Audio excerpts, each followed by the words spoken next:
sa Pasko sa Bayawan will be open, and may I request everybody mo countdown ta starting right now from 10, 7, 6, 5, 4, 3, 2.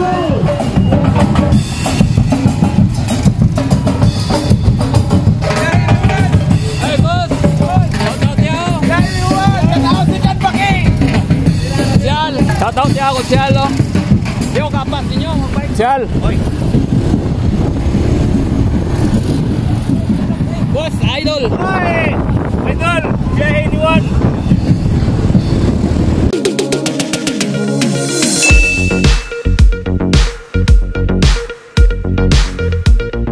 Ay dilagang tula at out sa paglayang minamahal. Lupa ng araw ng luwalhati, pagsinta ang mamatay ng dahil sa'yo.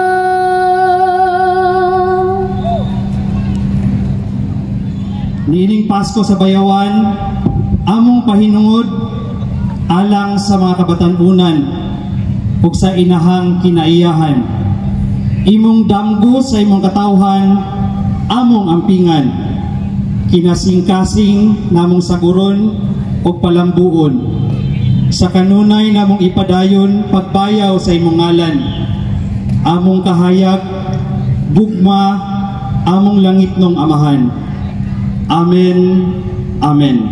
Sa ngalan samahan, ug sa anak, ug sa Espiritu Santo. Amen.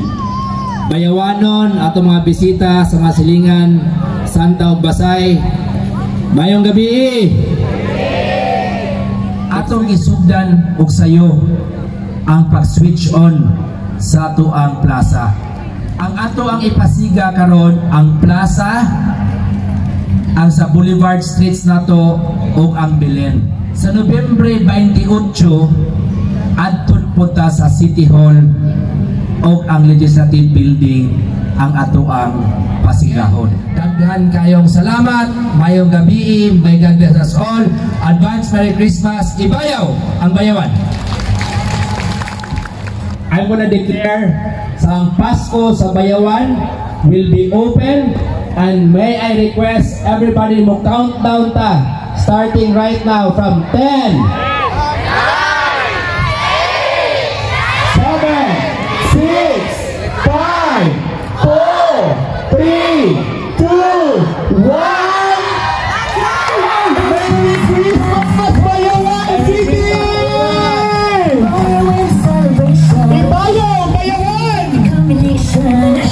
turn on those Christmas lights again.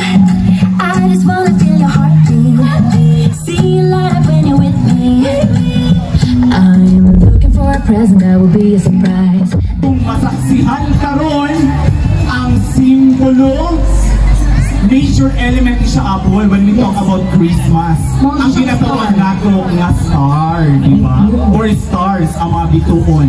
Sa dihang i-turn over kini ni Honorable Amaydan nga to the Honorable Mayor, kayo padayugdug na sila, friend, dito sa Hayahay Square for another mission sa pag-lights on dito. So mga kaigsunan, atong saksihan karon ang pag-turn over sa sitaw alipapon, ceremonial turnover of our Bayawan star from Honorable Dan Aurelia to Honorable John T. Raymond Jr.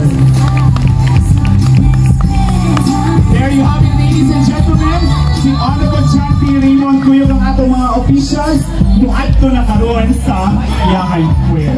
The 2022 Pasko sa Bayawan is a celebration of life and thanksgiving to the faith of every Bayawanon. Despite all the challenges, Bayawanons are resilient to rise amidst crisis.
Bayawan manuroy ta. Kalipisan ang problema kay pasakit ra na sa dughan. Magpakulan ta og balik pa para sa diri sa Bayawan.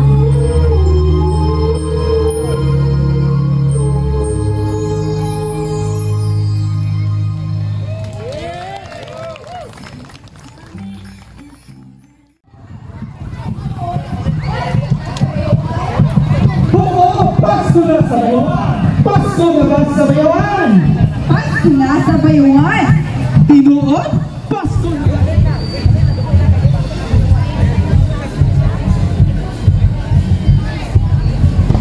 Pasko sa Bayawan officially opens! Merry Christmas, Bayawan City!